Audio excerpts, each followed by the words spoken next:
resumed the recording, so hopefully everyone is okay with that.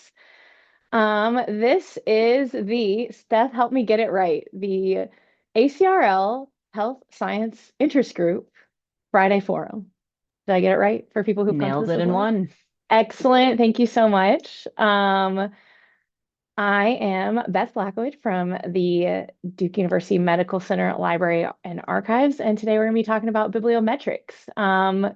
This is going to be mostly casual, so if you have questions, feel free to throw them in the chat. My colleague Steph is going to be monitoring, and we can interrupt and chat as we go.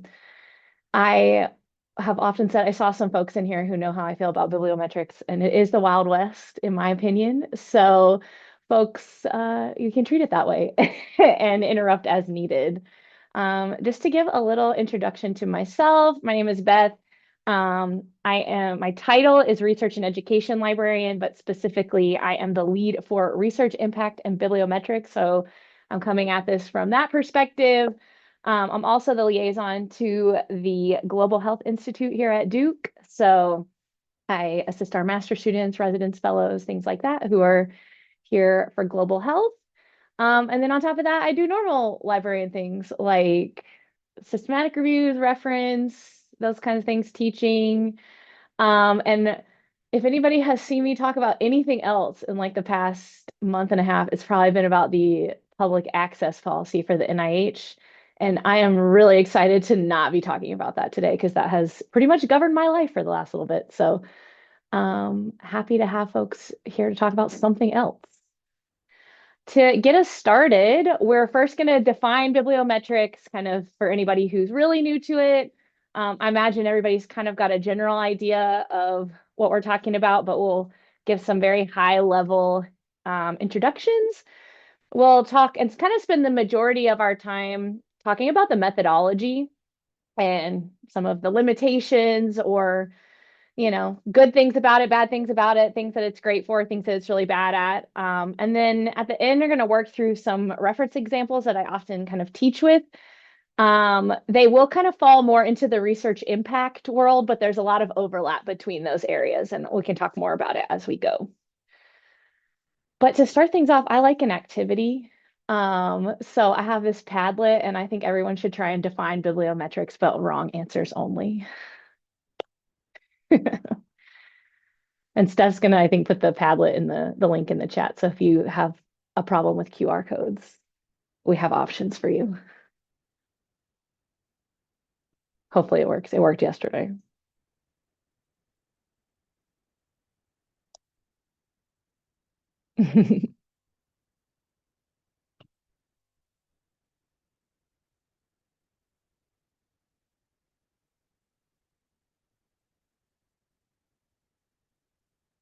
Somebody give us a wrong. Oh, there we go. So I know it works. Great. Love it.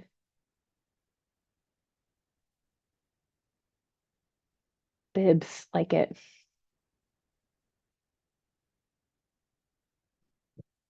A quick SR, man. I've heard that one before.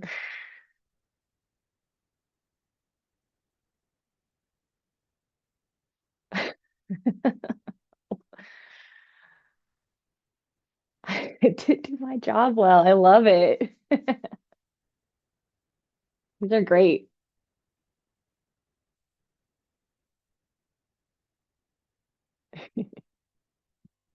Awesome. Give it another minute or two. Score for instant promotion. I did have somebody yesterday say that they were adding it to their incentive package. So, yep.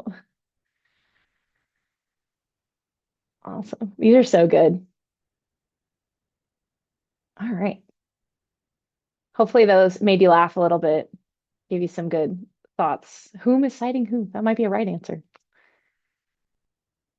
All right. So, according to Elsevier, as you can see, I'm still on my Halloween kind of vibes with this. So, and I've been on public access policy world for quite a few months. So, I still consider Elsevier evil. So, they're going to show up as evil throughout this. So, according to Elsevier, their definition is it's the quantitative evaluation of scientific articles and other published works including the authors of these articles, the journals where the works were published, and the number of times they are later cited. So that's how Elsevier puts it.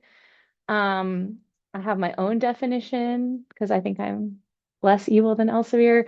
And I just think this is using citation data to answer research and reference questions. So things that come out of citation data in whatever form that would be broadly as metadata or in a more traditional kind of citation that we would expect. And to give a little bit of context from medical publishing, I'm not 100% sure where everybody's coming from today, but for us, I do a lot of systematic reviews. Our library publishes and assists with a lot of systematic reviews.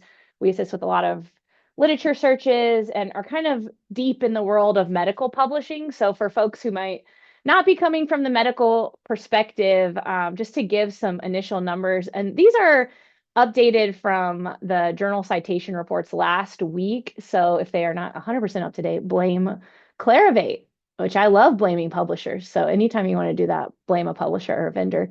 But these are some numbers of citable items from the arts and humanities, interdisciplinary, visual performing arts, social science, general, literature and language, just some high level stuff. And that right now, according to what Clarivate and Web of Science think are worthy of being included.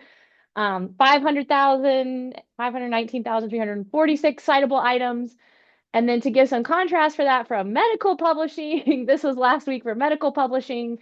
So from biology, biochemistry, psychiatry, psychology, and clinical medicine, which is really where a lot of my time kind of sits in that clinical medicine area, we have nearly 2 million citable items. So I think this has been like a major impetus for why a lot of folks are interested in, we're getting a lot of requests for bibliometric projects. People are starting to kind of look at a higher level of the information that we have just because we have so much of it. For those of you who are really familiar with the kind of practice and history of bibliometrics, a lot of it really centers originally from the business world. So folks who are studying business, business schools, things like that, they're publishing a lot on these as well. But medicine has definitely seen an uptake in this, and we have seen that just in our own publication trends here in our library. So we get a pretty high level of requests for these. And yes, I do see that publish or perish at work for sure. That is definitely kind of involved in this. Next level is, what does this look like as a service for us? I think, as librarians, we kind of want to see how can we quantify this into something that is usable in our library. For us specifically, we have a bibliometric request form and service, very similar to how we would intake systematic reviews or other types of publication kind of projects. Those often include various things, but most often comprehensive searches or data collection, assistance with the methodology, whatever that may be, that is very nebulous. And we require that also include authorship. So we insist on that, and folks sign an agreement to that before we work with them typically. That can also include visualization development, depending on what folks are looking for. And then on kind of outside of that, I include in my own work, I do a lot of peer reviews for journals related to bibliometric projects. From the research impact side, which to me, these are very similar, but they kind of have different perspectives of the internal. The internal is usually research impact, so internal requests, things inside our university, versus the bibliometric requests, which are often going to be like published external scholarly communication. But for research impact, we often see a lot of departmental reports. So folks wanting to know, what did my department publish last year? Who in my department published last year? Where did they publish? I know that often is kind of seen as evil also, people trying to like cut people down from tenure, things like that. But having done this for, coming up 3 or 4 years, I would say that our researchers that we work with are very nuanced in how they are evaluating their faculty based on our reports. And we ensure that we always provide it as a point of education about like the GIF doesn't really matter that much, but it's arbitrary. Anyway, also within research impact kind of requests, we do publication tracking for grants. So helping folks find everyone who is citing their grant, which is sometimes easy, sometimes really hard, especially when you're working with like a CTSA size grant or a center grant, a Duke Cancer Institute grant. That's a big one that we work with a ton. But also that for past trainees, so like residents, fellows who have moved on and kind of trying to locate them and see if they have continued to publish. That's really popular for our folks who are trying to apply for K grants or show that like I mentor people, show a history of that over time. And then often collaboration networks to show who or who is not publishing together. That can also be for authors or keywords. So a famous one that we use here at Duke often as an example is we did one a few years ago on pain at Duke University. Who is studying pain? Trying to locate the various areas and find out whether or not they were talking to each other. So that's kind of another example that we use from that perspective. But now we're going to talk about the methodology, which people have a lot of opinions on. I saw there are a lot of Canadians registered for this. Y'all know what you're doing. Add feedback. The Canadians are doing it way better than most of us here in the US, as is true in many ways. So I'm gonna share my experience with the methodology, but feel free to, ask questions or provide your own feedback in the chat. And we can also discuss it later. But my opinion is a Wild West out there, coming from a perspective of doing a lot of very formal systematic and scoping reviews that have very clear guidelines, lots of examples that are what's good, what's bad, what passes peer review, what doesn't. I would say that in my experience, that is not the case for bibliometrics, which can make them both easier and harder to accomplish. So we'll go through a couple of kind of high level things that I found from doing this for a couple of years. Some big methodological challenges that I think we face kind of going into this, and something to know anytime you're working with a team who's interested in a project like this. There are no standard protocols, handbooks, or guidelines. There are some that exist, but they have not been fully adopted. So I know people are going to be in the chat being like, what about the Biblio? Like Biblio does exist. That is a guideline, a protocol in some ways, but it's not necessarily adapted by journals. It's not something that's often used across a bunch of different disciplines. So it's something you can use, but it's not necessarily always used. So just folks are trying. I've heard a lot of folks who are working with different groups to try and make a more formal guideline. That's definitely in the works, but there's not one right now that's been accepted if you're comparing it to something like Cochrane or Prisma, any of these that we would often rely on with a systematic review, a more standard methodology. Additionally, there's no standard search process. It really depends on what the question or questions that a researcher are coming to you with. Lots of different databases provide different formats of data, provide different information in their metadata. There's a lot of different stuff that you can export from different places. And also those databases all depend on whether your institution has access to them or not. So, if you are at an institution that does not have access to Scopus, Web of Science, or Dimensions, these are going to be a lot harder to manage, and you're going to have to work on different types of things to provide that type of data to your teams. Additionally, there's not any standard software for analysis or visualization. So these are all kind of up in the air. I'm working on a project with a colleague at Illinois right now, and we're kind of looking through tons and tons of bibliometric studies, trying to see like who's using what. Is there a standard? Is one showing up more than another? And really, that has just not been the case for what we've seen yet. There's a lot of different tools used, and all of those tools will provide you with different information. So it's good, I think, if you're trying to get into this space, starting to familiarize yourself with these tools and how they map to like specific questions, which we will talk more about as we go. Next, let's talk about research questions. So landscape questions, I think, are probably the most common that I see. So people just asking broadly, what's going on in the field? I kind of, in my opinion, these are like a nice complement to a literature review. They're a nice complement to a scoping reviews. I've add this kind of data onto a scoping review often just to kind of get additional data. So what fields or professions are publishing on a topic? Who's publishing on a topic? Where geographically are they growing in popularity or not growing in popularity? I find these to be very doable. And if you're interested in starting one, this is a great one to work on if you have a team that's interested in it. These are more, I find them more doable. So this is an example of one that I did recently, and it used just Scopus. Another thing to kind of point out here is that these types of publications are very rarely comprehensive. They do not provide comprehensive searches most of the time, simply because they are very hard to combine data across different databases when you're looking at something like citations, when you're looking at, more kind of geographic data. These all come from very disparate databases. So if you're looking for a nice way to start, I think these landscape style questions can be really great just because they are a bit simpler and a bit easier to accomplish. I'm not saying they're easy. It's not what I said, but they're easier. Next, we also get a lot of these evaluative questions. So looking at like before or after a policy, before or after an institute, um, really looking at kind of implementation, like can I show that this thing that I did or this thing that happened changed something about the publishing landscape? Um, Often these are questions about the impact of an institute, impact of a grant, those types of things. I would just say that it is always hard to prove causation. So useful can be good, puffy pieces for for tenure, things like that.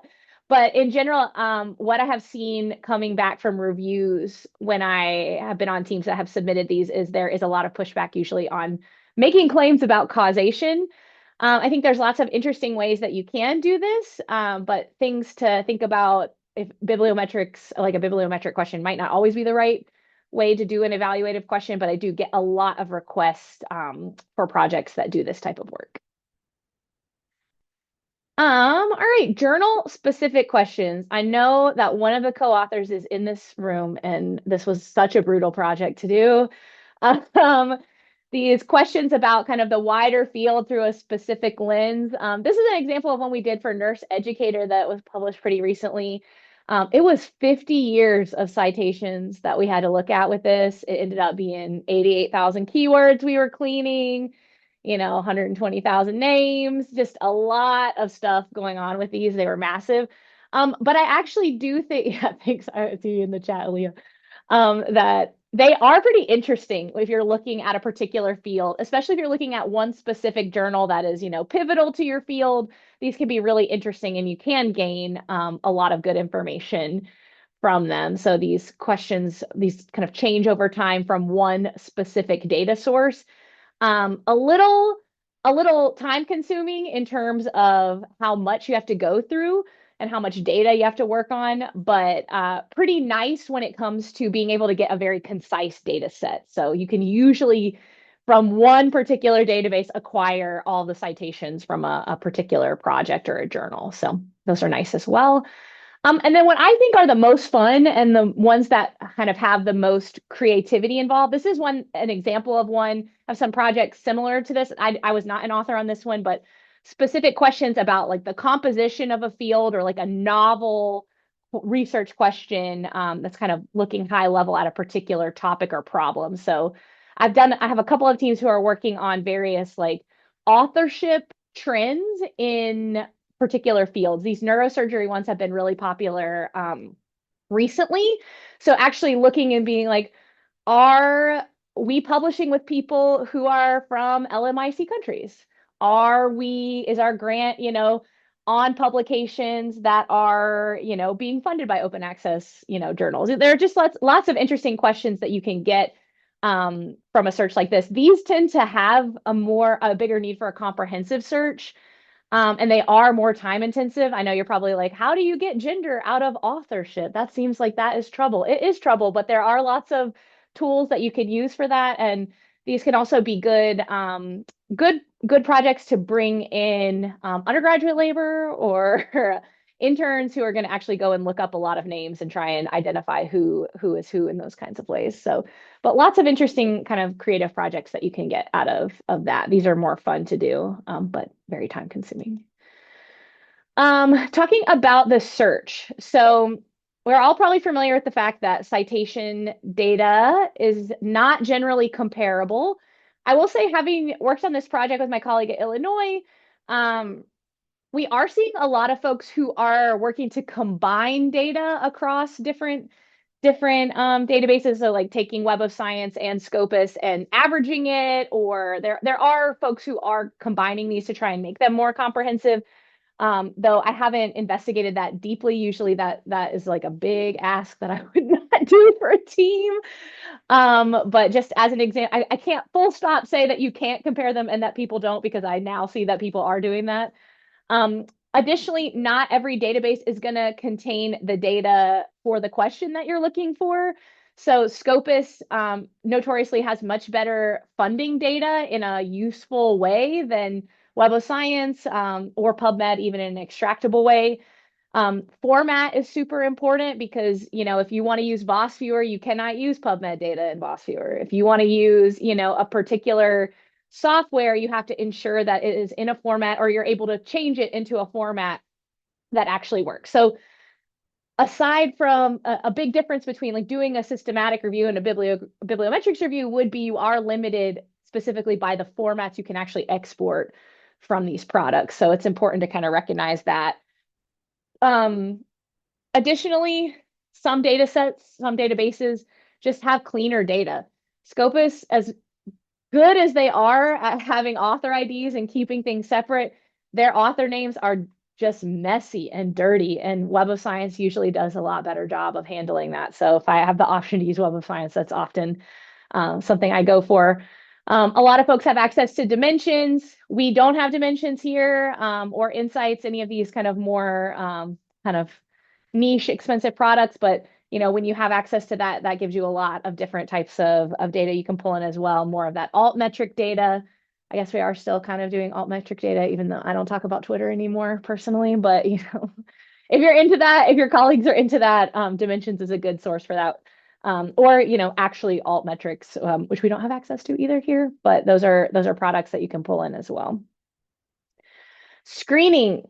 This is what I usually chew people out for on reviews more than anything, is that not saying that they screened or not documenting whether or not they screened. I personally recommend it. I think it gives more rigor to a methodology that is sometimes not super rigorous. This is at least ensuring that the stuff that you're including in your review is on the topic that you're looking for. So I typically try to encourage my teams to screen. Obviously, you would not screen if you were doing, a review of everything a single journal has published. That would not be something that you need to screen for. But if you're doing a more like broader search, or you're looking for specific things, I recommend screening. It also provides you, usually you can use a Prisma diagram for something like that. You can apply things to from other types of reviews into this. That gives it more rigor, and that's stuff that I look for when I'm reviewing for these projects. It makes teams have, you can get more authors on there. It provides a more kind of team entity around it, which I think is useful. But obviously there is no one way to do this. Like I said, screening for a project that has a contained data set is not necessary. So I think that's another point of interest, like point of interest in this field, where how do you make a protocol for a project that has so many different methods and options? Like if screening became required for all bibliometric studies, that would be pointless for that anniversary piece we did in Nurse Educator. It just wouldn't be something useful. So I think it's challenging to kind of plan for all the different types of questions that you get with this type of methodology. All right, data cleaning. A lot of people don't data clean. I recommend it, but it can be difficult to document and justify. So an example when I say justify is, I typically ask teams to clean keywords and kind of clean them. I call it abstracting upward. So with that nurse educator piece that I talked about earlier, I would combine the term nurse and nurses. Typically, that is something that I would combine. Or eliminating study types. If you're not looking for study types, if you're looking more for like higher level things, I might take out all of the things that are, this is a systematic review. Maybe you're interested in that, maybe it's not. It depends on the question that you're working on, of what keywords you want to keep or not use. Sometimes you'd want to clean to just the top 100. We cleaned to the top 100 on that nurse educator piece because there were 88,000 keywords originally, 66,000 once we kind of cleaned them initially. And that was just too many to like put in a table or provide even supplementary material for. And it's something that requires a lot of communication based on those questions. So if you're going to be doing keyword related stuff with a team, you want to make sure that you have a good level of communication with them so you can help explain why you might do something or why you might not. It's good to negotiate who on the team will do this. If you have a statistician or someone who codes on a team, it's good to ask them to do it. Otherwise, you get stuck with it.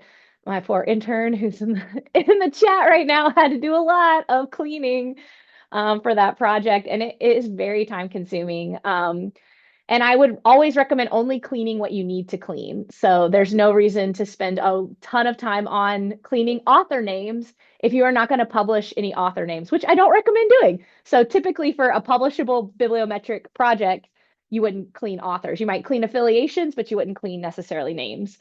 And then last, I would always recommend using a tool that will give you documentation of what you did to that database. So yeah, oh yeah, audiobooks. My top ones that I recommend, I use OpenRefine. It's a free tool. It's a bigger pain to get it onto your computer than it is to actually use it. And it does export the specific steps that you did to a data set to clean it, which is really nice. Recently, I've been starting to use Python in Google Colab for eliminating some kind of issues in data, but honestly, I think it is a little bit easier to clean in OpenRefine, and it's less you're not getting rid of just a ton of data that if it doesn't match perfectly, you don't just need to throw it out. You might actually need to make a change to it. So those are my two tips for data cleaning, and OpenRefine, very user friendly. I promise you, if it scares you, it's just getting it installed. That's the scariest part. All right. Methodology, talking more about analysis. Most folks use a software. I started out primarily using Tableau to like make these visualizations. We all had budget cuts, don't have access to Tableau anymore. That's why I'm kind of moving over to Python, but Bibliometrics is one that a lot of my teams use. That's a great one because your team can, if you can help them set it up, again, it's hard to set up, but once you get it set up, it has a really nice user interface in your web browser. So the team, even if they're not programmers or statisticians, it's very easy for them to manipulate and use themselves. Voss Viewer, you love it and you hate it. I don't know if anybody in here has used it. It hasn't been updated or touched since 2013, and it looks like it. Probably the biggest complaint that I get from folks about Voss Viewer is I don't like the way the visualization looks. And it's like tough. That's what it's going to look like because there's not any updates coming to that. But it is one of the better tools that we have for actually extracting network graphs. Getting more into using Excel, Python, those kinds of tools. I'll talk a little bit more about that on the next few slides, but over here on the right, this is a Voss Viewer visualization. I think this is one of the better ones, but generally I feel like these are not super useful for like gaining information. Like they look good in a publication, but they're the type of visualization that's like, do you really get like a ton of information from that? I personally don't, but maybe you do. Versus something that more like a line graph, that this is something that you would get out of Bibliometrics, which can be nicer. Bibliometrics will also put out specific Excel tabs, so you don't have to, you can give it to your journal to make it look a little nicer. All right, policies, team management, and expectations. A lot of your expertise when you're the methodologist or the librarian supporting a bibliometric project relies in your knowledge of what can be done with the data you have. So, I would say that's the biggest thing that teams get from me is knowing which data source to use in terms of the information they're looking for. So if they're looking for information about funders, we would know that Scopus is probably a good option for that. If we are looking for a network graph, like that's an ultimate project that they want to see authors who are publishing together or countries that are publishing together.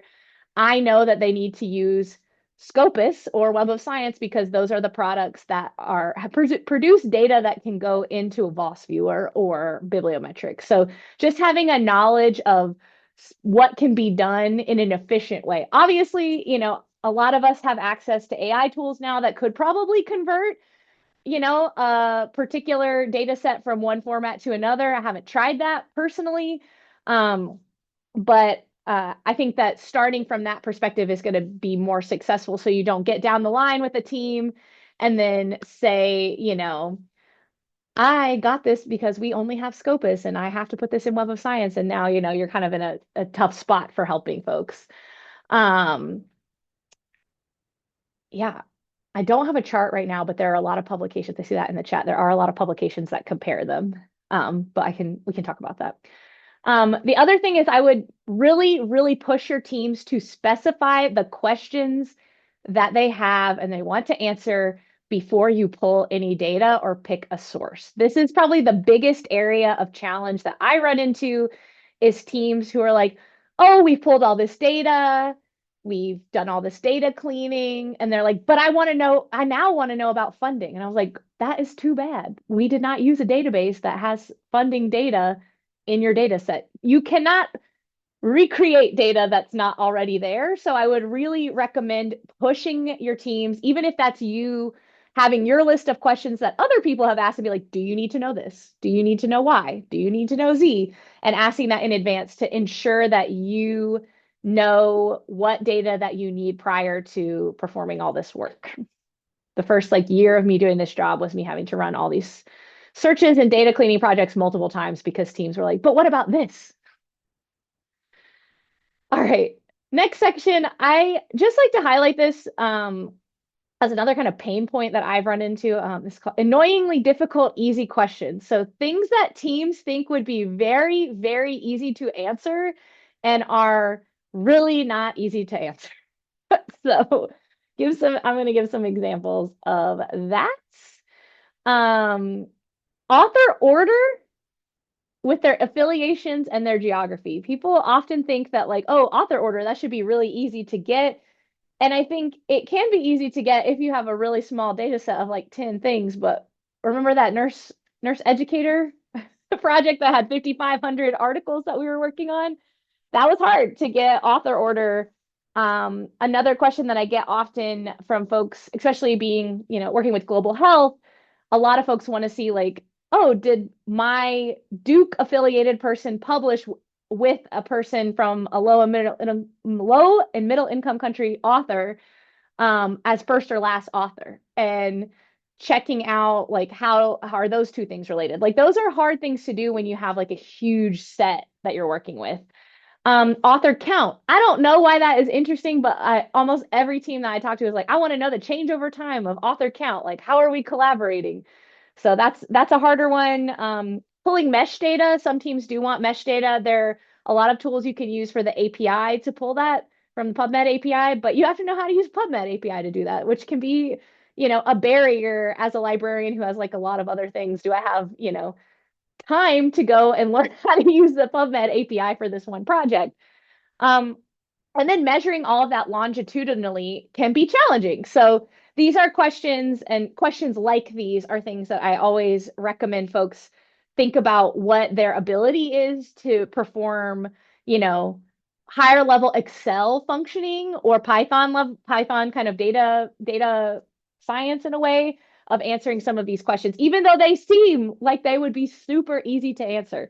That is also a big thing in research impact when you're working with an admin or a department administrator who is yeah, I need to know how many times this person was last author on papers from X or Y. That can often be a manual thing if you don't have a tool or something to do that, which is a big time suck. So, and they're, I want to publish this as a one line in a newsletter next week, and I'll be like, oh, that is a lot of work for you to put one line in a newsletter. So things that you kind of have to balance and know how difficult things can be before you say yes to them is another thing I would recommend. But no fear, you can do hard things. You really can do hard things. So this has been something that I've been working on for the past couple of months. And I really think this makes librarians' jobs a lot easier. I've been working on a bunch of scripts using Python and Google Colab for doing these like very fast Excel issues, mostly using pandas to kind of manipulate data, ways to get mesh from the PubMed API. I have a little script for an author number counter, can count how many authors and put it in a new field. I have a first author, last author splitter, so you can pull out all of that, and all kinds of different scripts to help reformat data into different types of tools that you might need it. To give a shout out to the NLM's Data Science for Health Science Data course. That is what I took and kind of got my toe in the water with using Python, and just giving that base level knowledge really helped me to be able to, I'm not a proponent of using AI for everything in your job, but it has been a huge help to use that base level knowledge of like how a Python script works, an understanding of like the pandas data package and generally the PubMed API. Um, just getting that from that course and kind of things around that, and then being able to use that to write an efficient prompt in Microsoft Copilot has been kind of the solution for a lot of these issues. And it seems like it would be scary, but it is not that scary. And you can do hard things. I promise. I did it. All right, next we're going to go through some example reference questions, which have some activities if you want to participate, of questions that I have received. Mostly these are more in the research impact space, but I think they are interesting for you to think through some of the challenges and the types of data that you might need if you encounter a question like this, even, or probably have encountered, from your faculty, from your reference mail, things like that. So you can throw it in the chat or yell it out what data we're going to need for each of these.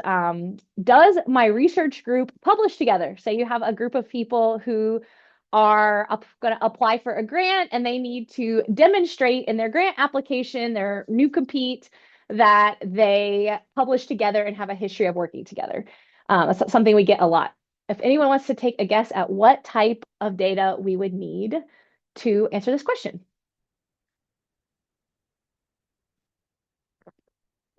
Oh, author data. What kind of author data? Affiliation, great. Orchid, yep. These are all good. Orchid, I hope will become a bigger thing soon. I will say if you're using that in PubMed, it is like such an inconsistent way to search, but yep, full name, publishes as, yep.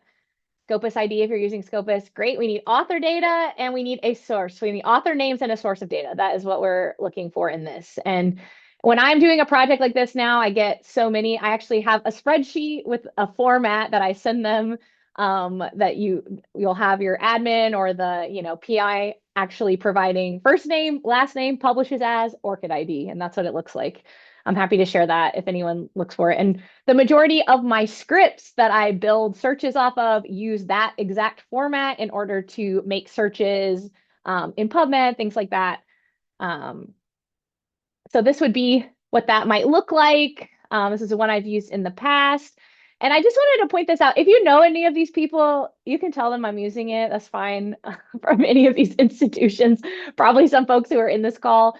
But I just wanted to point out a couple of areas when you're working with people's names that can be challenging to deal with.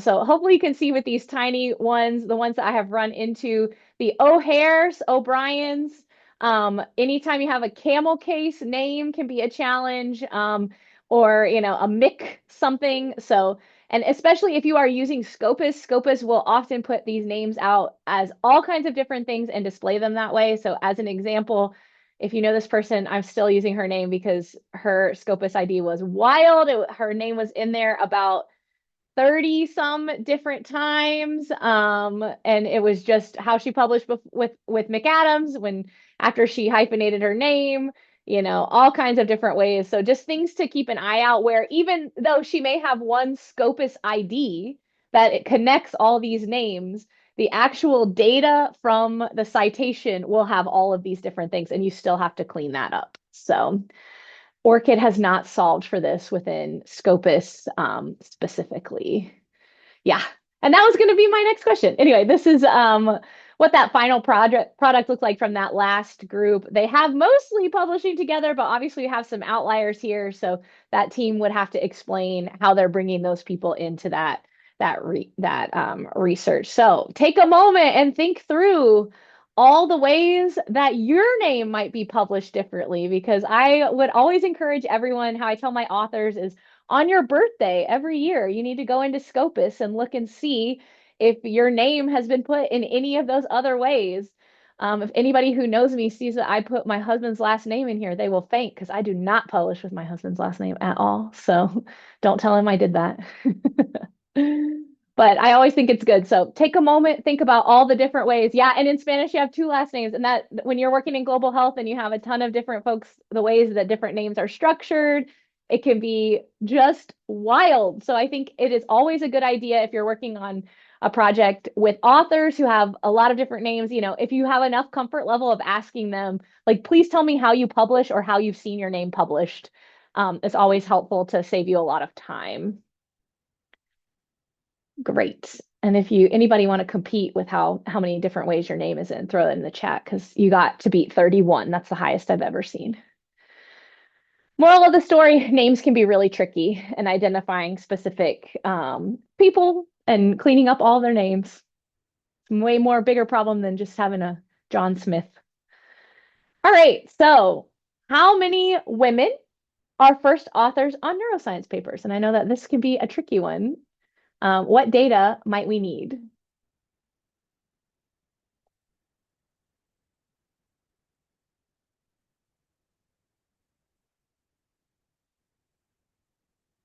Name. Good. Yes. Could get name.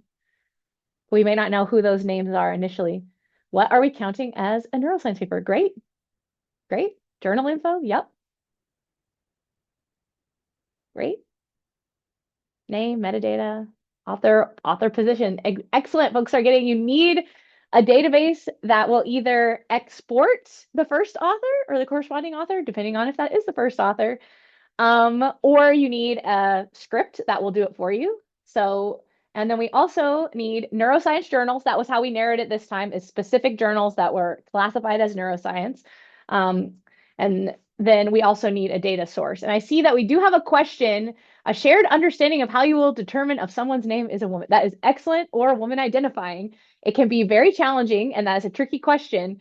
But lots of folks have done it. There are a couple of name packages that do take names from, I think right now it's at 31 languages, and split them into what are categorized as, a male or female name, which we all know is some BS. But anyway, we'll at least give that an attempt, because this is a question that folks get a lot.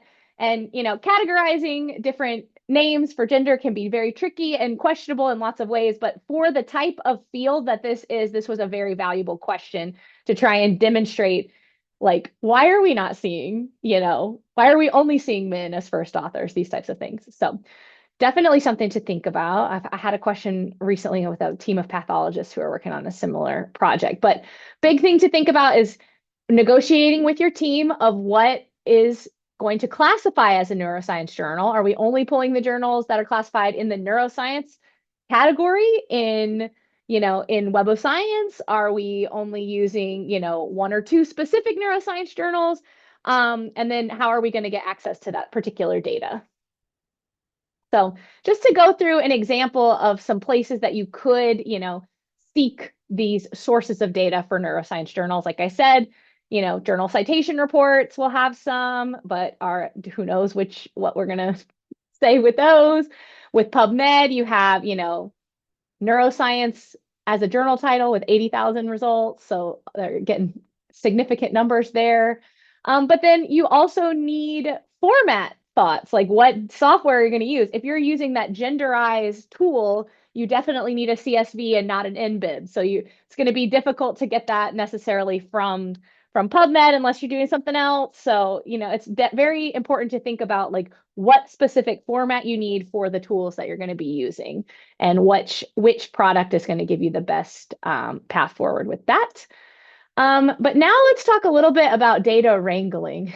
So say you went with PubMed and you ended up with your InBib and you have your EndNote library, then you have to take that over to an Excel document. So you have to format as tab generated, and that takes forever.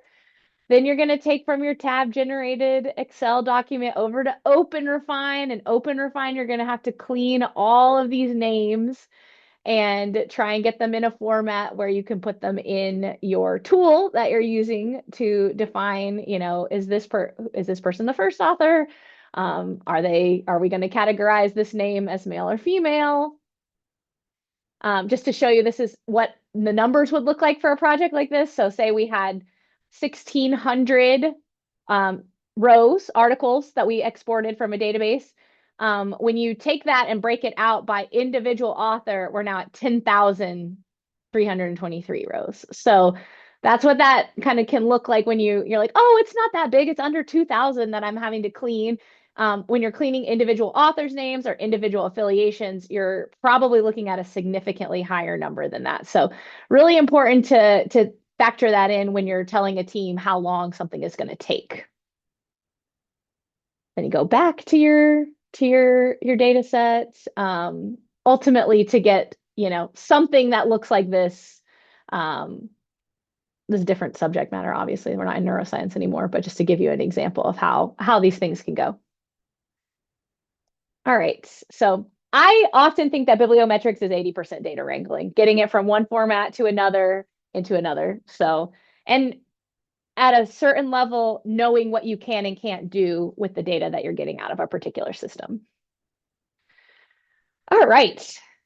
This is my funnest one, and it's really abstract. So go on a journey with me. I have a group of rogue anesthesiologists. Anesthesiology is a department here that is really, really obsessed with their impact factor, their H index. Exact every point of their H index that goes up is tied to a dollar amount in their salary. So I have a group who are really pushing to be like, who cares about that? I want to show actual impact of the work that I'm doing. So they asked me, how can I show this real impact of my publications without using H index and journal impact factor or any of these traditional metrics? Alt metrics, maybe, yeah, that's one option. Policy document citation, if you're got Overton, that would be awesome. Man, I want Overton really badly for this work. Any other thoughts? These are good. I'll give it a few more seconds, see if anybody wants to throw anything else out there. I worked with the team to figure this out. So this wasn't like knowledge that I knew immediately, but we did author names and a source of alternative data. That's what we were looking for.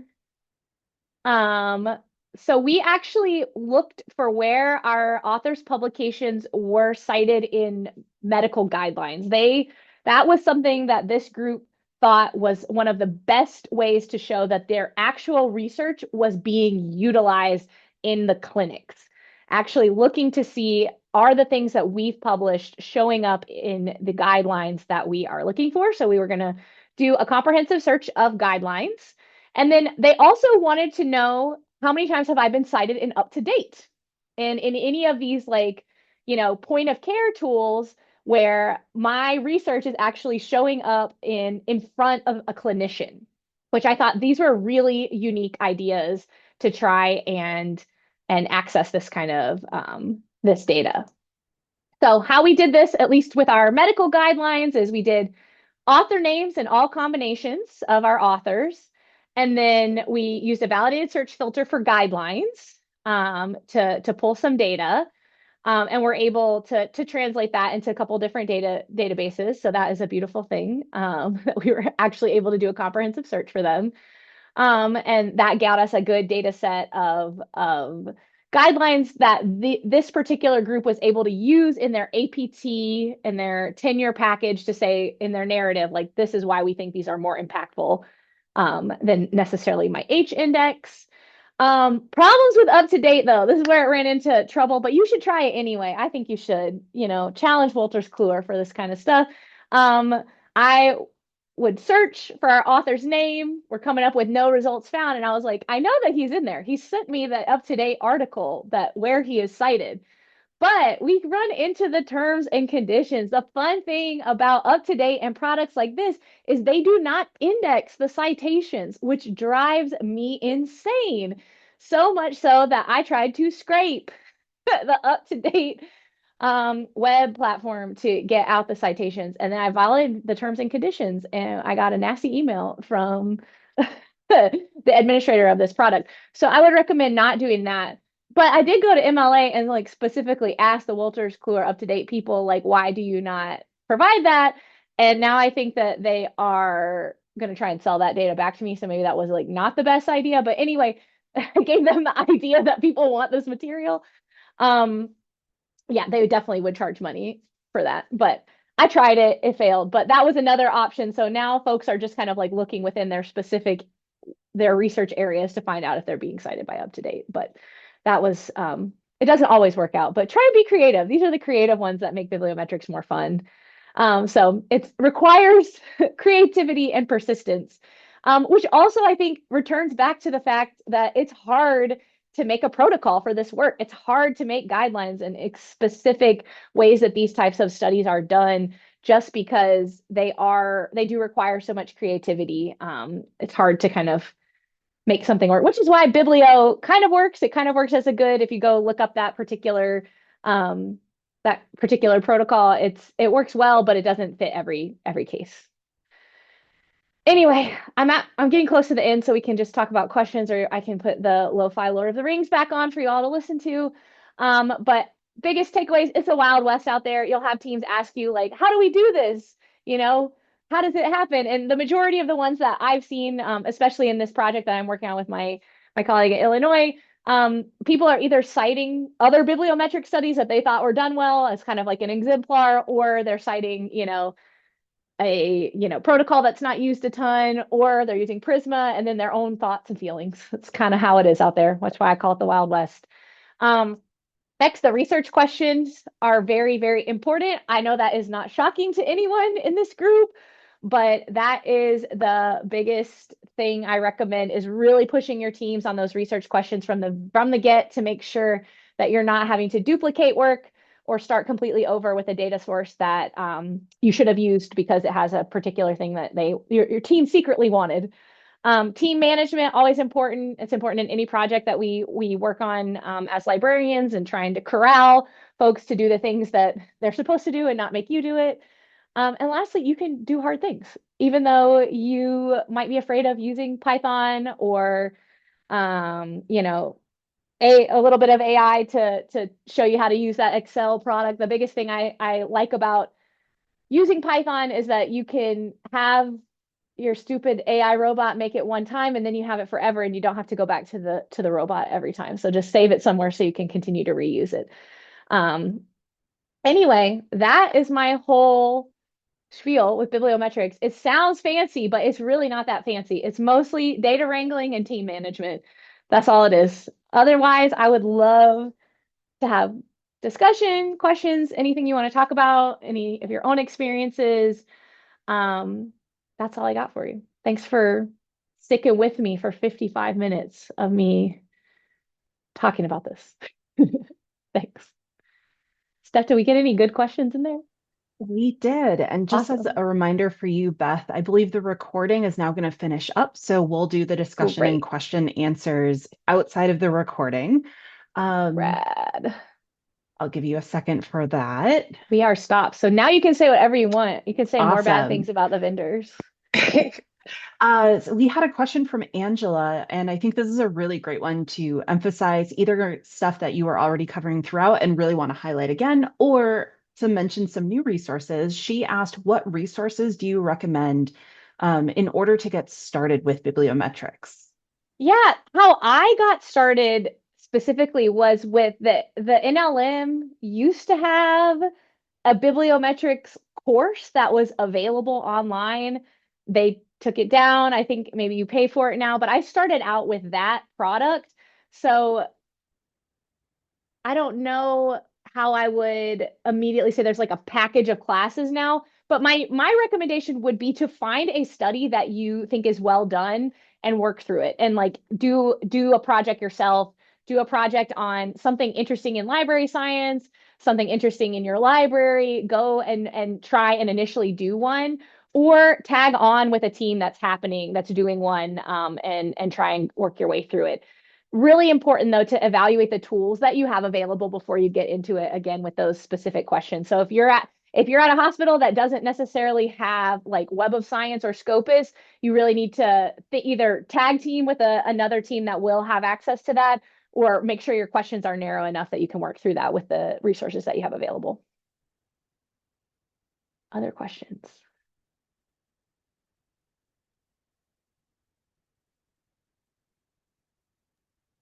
Ooh, it Mm. looks like Oh, Joanna just asked, can you go back to the guideline citation methods for a second? Is there a field code for searching cited references?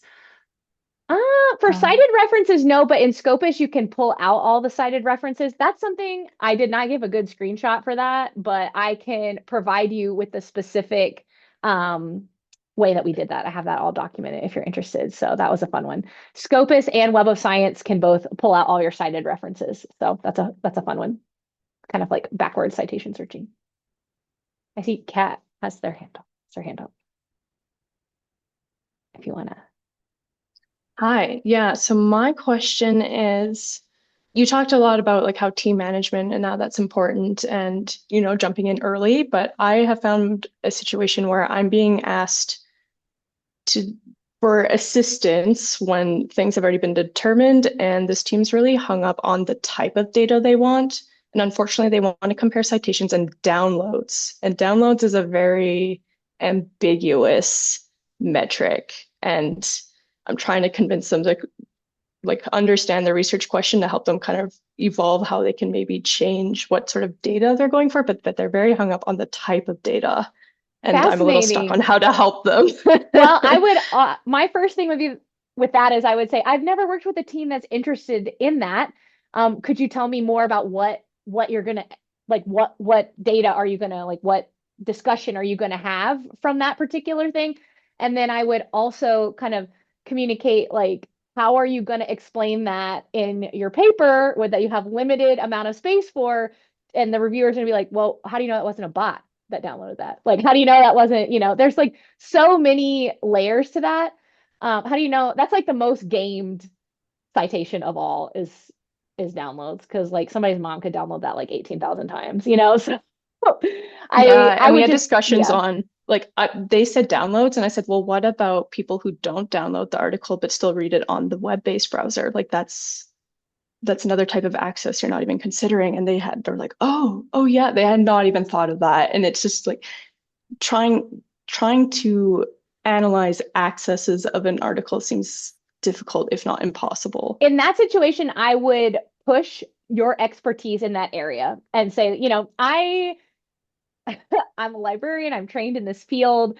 There are a lot of ways that if I were a reviewer on that paper, I would have issues with this. These are the things I would bring up. So I find that teams respond really well when you say, like, well, when I've reviewed for this, or if I was the reviewer, these are the ways that I would see and respond to that. And then you can say, like, I don't think that's worth our time accessing that thing that might have to come out of that paper anyway. Yeah, I think that's valid because I found some examples of papers comparing citations and downloads, and every single one I read was from 10 years ago, and I highly questioned how they were so confident with their download data. It Yeah. just seemed very loose. Yeah. That's a good question though. Do you share your methods out in things like OSF or protocols? I don't, but I'm sure folks can. These are hard to repeat usually because they're a snapshot in time. So you do it the next day and your export's going to be different, but that's true of systematic reviews, but it's really true when you're working with citation related data. Um, so I think you could do that if you have a team that's really, really dedicated to it. The only time I've had folks registering protocols specifically is if this is part of a scoping review and the bibliometrics is an additional data they're providing and they're registering a scoping review. What are your thoughts on Open Alex? I personally don't use Open Alex because I'm pushed to use a lot of the vendor tools that we have. It's one I'm less familiar with. Definitely something I want to get into. but that's not one that I'm using all that often. Anybody else? Let's go through here.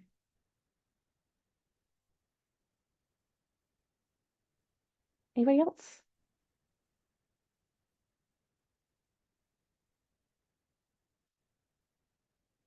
Awesome. Oh, I met Dean wanted me to gather, download information, and time per search session. Time per search? Wow. 3 years ago, the only thing that I could take from his request was that it was more from the perspective of the journal itself rather than patron usage. I have a lot to unpack with that. Wow. Download information and time per search. Time per search on what? I want to know more about that. Gen AI in their projects. It depends on what project you're talking about. Yes, but in bibliometrics projects, not necessarily other than me writing scripts using that, but not as like not for screening or things like that. I don't know which project. We have projects that are not necessarily bibliometrics that folks are using generative AI for, but um, yes and no. Oh, in bibliometrics specifically, I think there's space for it. Um, I mean, I just use it for scripts to make things a little easier. I have a Python script that I use that like will generate a really nice PubMed script of names combined together that I think is really fancy. It feels fancy to me. That's the only thing that's fancy about bibliometrics, but not necessarily um, for like screening or things like that. Most of my teams are using tools like Bibliometrics, Voss Viewer. Those are the primary things they're using, and those maybe we'll expand to having some AI tools. Voss Viewer definitely won't. I think that thing's dead. We just gotta hope it stays hosted wherever it's hosted for as long as we can. But other questions? Let's see. It's messy.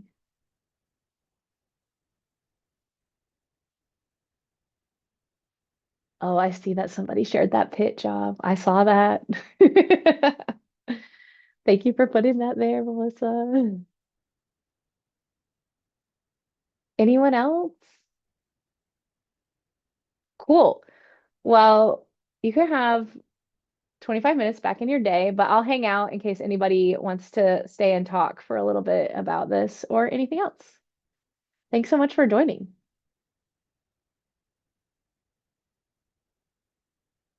The usefulness of Vosshuer's data visualization since they are hard to read.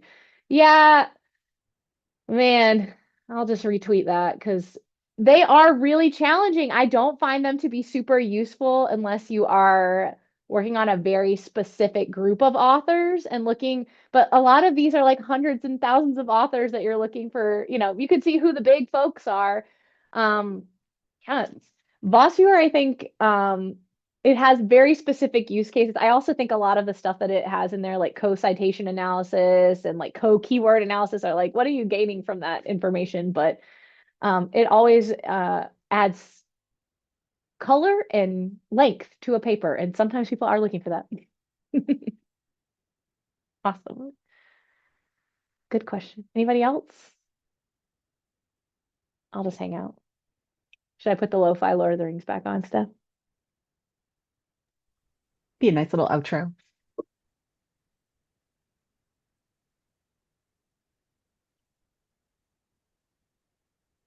Awesome.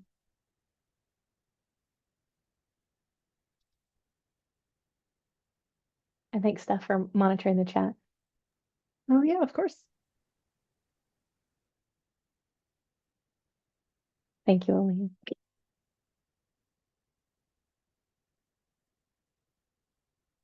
Cool. I don't know how these normally go. This is my first one, so let me know if this was what you were expecting. I should have provided feedback, got some feedback. Hey, thanks for presenting. Yeah, Yeah, so sometimes there's a longer discussion at the end, sometimes there's not. It just depends on what people have to say. But since you have the recording and you did the speaker agreement, we can work on getting that captioned and it can go up on the YouTube channel that we have on rad. the ACRL YouTube. Cool. Nice to talk to you, Jules. Let me know what would be the ideal way to get you this recording. If you just send it to me as like if you want to share it as like if you have like either Like SharePoint or Box, Google something Drive, like that. whichever your Yeah. institution has, and you can share it that way, that's perfectly fine, just so long as we can download it and work on the captions. Cool. Yep. Sounds good. Thanks so much. Great. Thank you. Yeah.